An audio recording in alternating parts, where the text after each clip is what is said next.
আর তোমার নাম কি? শিহাব। হ্যালো, হ্যাঁ, আমার নাম শিহাব। শিহাব, এখন তুমি বলো, আমাদের এখানে civil, computer, electrical, mechanical, textile আছে, তুমি কি নিয়ে পড়তে চাও? আমার তো কোনো শখ নাই, আমার কিছু শখ আনি নাই। খালি এই ইঞ্জিনিয়ার হওয়া। আমি এখন কি ইঞ্জিনিয়ার মানে তাড়াতাড়ি হওয়া যাবে?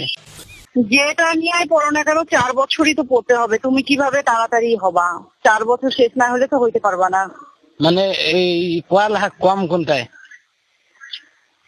পড়ালেখা তো সবগুলা নিয়েই করতে হবে, কম আবার বেশি কি, সবগুলাই একই। ও, তোমার বাসা কোথায় ভাইয়া? বাসা মিঠাপুকুর। মিঠাপুকুরে? হ্যাঁ। তুমি অঙ্ক কেমন পারো?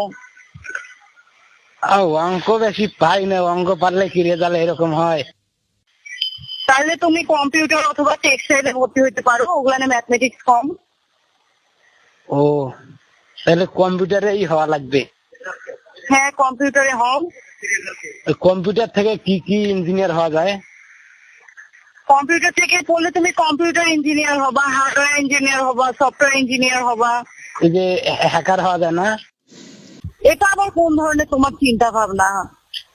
মানে তুমি ইথিক্যাল হ্যাকার ইঞ্জিনিয়ার হবা, তুমি ওই তুমি হ্যাকার কেন হবা? একটা কি জানি আছে, কম্পিউটার থেকে পড়লে নাকি বাবু, ইথিক্যাল হ্যাকার ভাইয়া হওয়া যায়। শুনো, ভাইয়া শুনো আমার কথা। তুমি কি আমাকে ফাইজলামি করার জন্য ফোন দিছো? না আপু। তাহলে আবার বলতেছো যে হ্যাকার হবা। এখানে হ্যাকারি ইঞ্জিনিয়ারিং তো শেখানো হয় না, এখানে কম্পিউটার ইঞ্জিনিয়ার বানানো হয়। সেখান থেকে তুমি হার্ডওয়্যার অথবা সফটওয়্যার ইঞ্জিনিয়ার হইতে পারবা। এখন হ্যাকার নামের কোনো ইঞ্জিনিয়ারিং নাই। হ্যাঁ, ওখানে তুমি ওটা শিখতে পারবা, ঠিক আছে, তুমি ওটা শিখতে পারবা। ও।